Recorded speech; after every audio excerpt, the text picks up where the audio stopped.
वाष्प दाब तथा वाष्प दाब अवनमन। तो सबसे पहले बात करते हैं अपन वाष्प दाब के आखिर क्या होता है ये वाष्प दाब।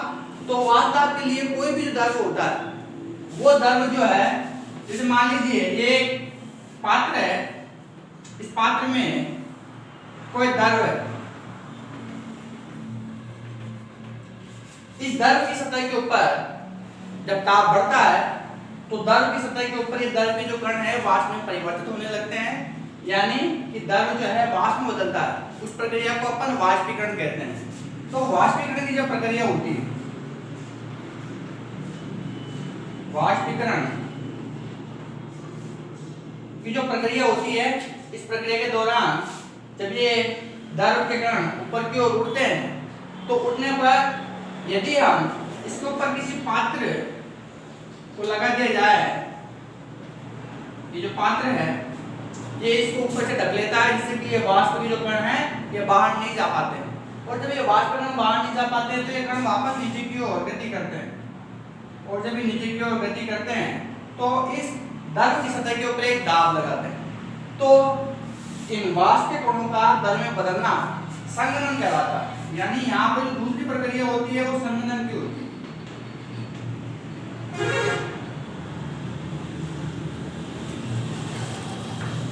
तो जब किसी द्रव को ऊपर से ढक दिया जाए तो उसमें वाष्पीकरण की प्रक्रिया और संघनन की प्रक्रिया दोनों होती है, और यदि दोनों की दर यदि समान हो जाती है, यानी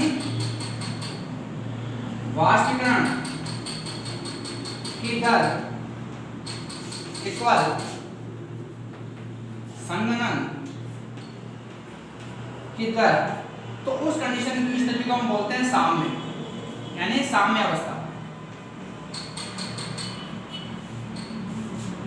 तो किसी भी द्रव की सतह के ऊपर साम्य अवस्था पर एक निश्चित ताप पर जो द्रव की सतह के ऊपर जो वाष्प के द्वारा दाब लगता है उसी को अपन वाष्प दाब कहते हैं, वेपर प्रेशर कहते हैं। तो हमने समझा कि किस तरीके से वाष्प दाब होता है। तो वाष्प दाब किसे कहेंगे कि एक निश्चित ताप पर, ताप क्या होना चाहिए, निश्चित ताप होना चाहिए। निश्चित ताप पर जो साम्य अवस्था होती है, साम्य अवस्था के ऊपर आपके वाष्प के द्वारा द्रव की सतह पर लगने वाला दाब वाष्प दाब कहलाता है। तो वाष्प दाब की बहुत इजी परिभाषा अपन ने देखी। अब बात करते हैं अपन वाष्प दाब अवनमन की। तो वाष्प दाब अवनमन आखिर क्या होता है, तो उसके लिए हम थोड़ा सा एक बायोप्रैक्टिकली समझते हैं। मान लीजिए कोई अपने पास में विलायक है, और वो विलायक ऐसा जो कि वाष्पशील है, यदि इसको टेम्परेचर दिया जाए तो उसके अंदर वाष्प का निर्माण होता है। अब उसके अंदर अपन को एक ऐसा पदार्थ मिलाते हैं, ऐसा विलय लेते हैं जो कि अवाष्पशील हो। अवाष्पशील का मतलब है कि उसकी वाष्प का निर्माण ना हो।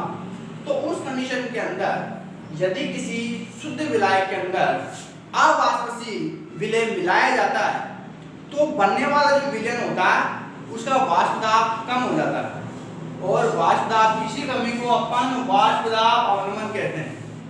वाष्प दाब की इसी कमी को हम क्या बोलते हैं, वाष्प दाब अवनमन कहते हैं। देखिए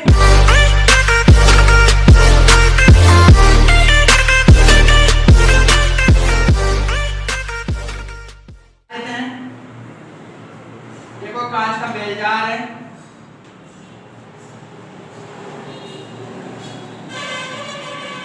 इस बेलजार के अंदर यदि हम यहां तक कोई शुद्ध विलायक लेते हैं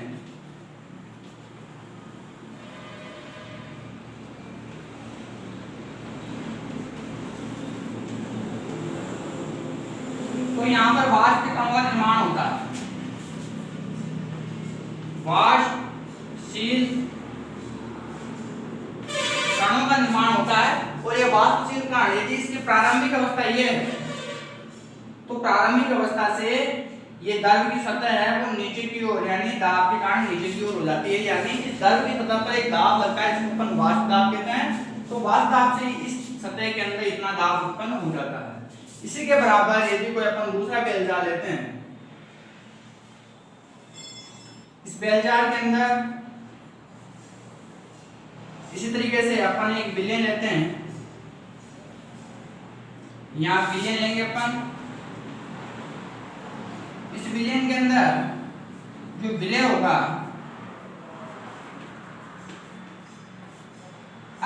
वाष्पशील होगा और जो विलायक होगा वो वाष्पशील होगा। तो विलयन के जो विलय है ये आपका अवाष्पशील है और अवाष्पशील होने के कारण इसकी कोई वाष्प नहीं बनती और नहीं बनने के कारण इसके अंदर जो आपने विलयन लिया है तो विलयन में विलय के कणों के द्वारा कोई वाष्प दाब उत्पन्न नहीं होता। जो भी वाष्प दाब होगा वो केवल विलायक के कणों का होगा और क्योंकि विलायक के कण विलय के कणों के कारण संख्या में कम हो जाते हैं, ये जो है विलायक के वाष्पशील कण है जिनकी संख्या शुद्ध विलायक के वाष्पशील कणों की तुलना में कम होती है और इसी कारण इसका जो वाष्प दाब है वो शुद्ध विलायक की तुलना में कम होता है। मान लीजिए माना जो शुद्ध विलायक है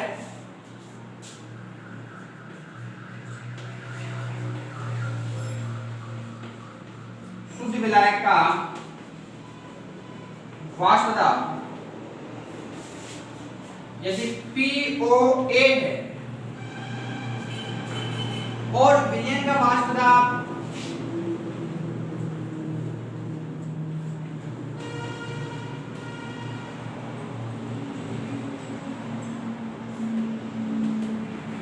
PA शुद्ध विलायक का वाष्प दाब P नोट A हो गया और विलयन का वाष्प दाब PA हो जाता है। तो उस स्थिति के अंदर शुद्ध विलायक का वाष्प दाब अधिक होता है, विलयन का वाष्प दाब कम होता है और इसी कमी को हम अवनमन कहते हैं, डिप्रेशन कहते हैं और इसी डिप्रेशन को अपन वाष्प दाब अवनमन कहेंगे। Delta P equal P naught A minus PA, यही आपका वाष्प दाब अवनमन कहलाता है।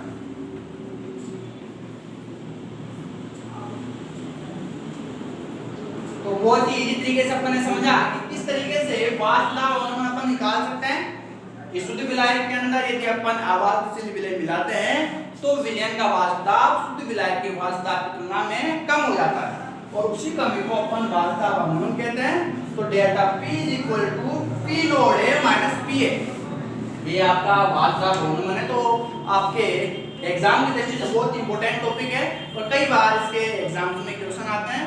तो ऐसे इंपॉर्टेंट टॉपिक के लिए मेरे चैनल को लगातार सब्सक्राइब, लाइक और शेयर